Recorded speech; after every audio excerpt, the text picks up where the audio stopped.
Morning. I thought I'd just do you a little talk on the new features of my update, my KST app. It might be of interest to some of you. Some of you have been using KST2YOU already and are familiar with the user list and the map and the beacon facility. You can see beacons and spot beacons and the path profiles that you can get between you and different users and chat to users. You'll be familiar with this, I'm sure, if you've already used my software. Anyway, there's a new version out. Hopefully, it offers some improvements. It's got the same chat list as usual, with the ability to filter by distance if that's but messages only for you. That's not much has changed. It's got a user list. Again, not much has changed, and a map. Initially, not much has changed. What I have added is aircraft scatter. So if you want to try and work a station wherever, let's try a good distance is sort of this sort of distance, or down into London maybe. There we go. So this plane, we can see this plane's coming in. It's gone blue. So there should be a chance of aircraft scatter. It shows you the planes that are in track. You can vary the beam width that you think you're, depending on what band you're working. That may be relevant, especially on the microwave bands. And you get a little beep when a plane comes into view. And I think that's quite useful. And of course, you can chat to the person down here in this chat box at the bottom, and the messages up here just above.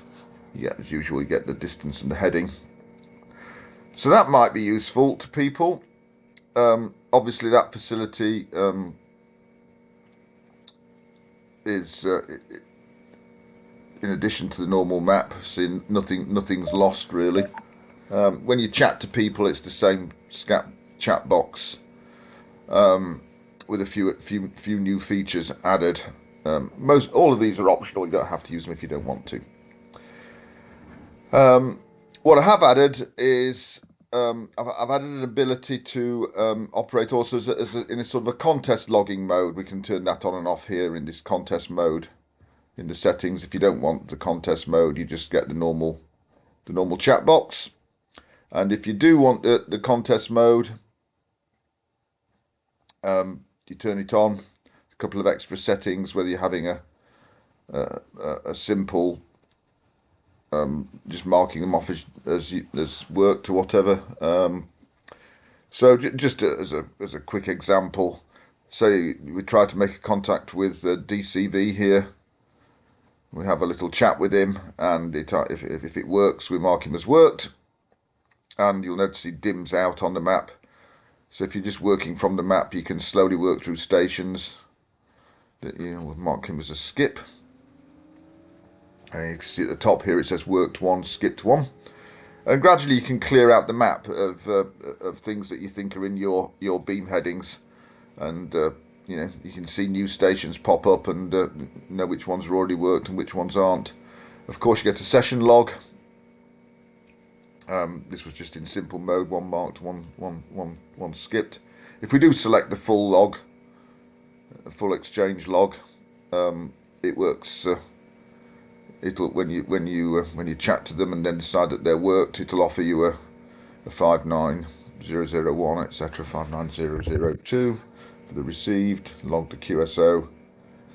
Again, they dim out, and you'll find that they here in the session log with their report and serial and the locator. You can edit the locator in the before you log it, so that's all there. You can export that as a CSV or as an EDI file.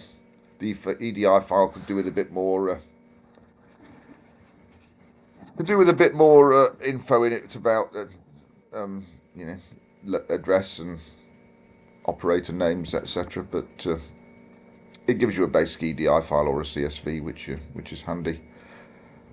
I've also tried to include a better message log.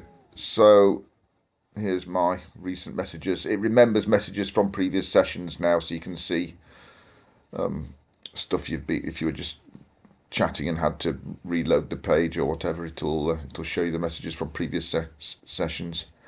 It's a bit. I was trying to make this a bit more like a typical Facebook sort of message history, and you get the most recent messages at the top. You get a little red indicator with one or two or whatever, showing if there are missed messages you haven't dealt with yet. That appears in there, and it'll appear up here as saying there are 4 users with messages waiting. If you've, which can be very handy in a busy contest. You know, there's people messaging you, and you can't keep track of all the messages going up and down the chat list. It can be useful just to see waiting messages in this box. I've also added a quick interface to let's pull up any one of these. A rotate button, which links to PST Rotator, or I've got a little rotator program as well. PST Rotator is quite popular with people, and this guy's on 6 degrees. When we click rotate, it should. There you are. It's rotated it round to 6 degrees. So yeah, this will interface with PST Rotator, and if you're in scatter mode, aircraft scatter mode, let's find a guy who's got some aircraft scatter. That one. Oh, now that plane's just gone. Here's one coming in.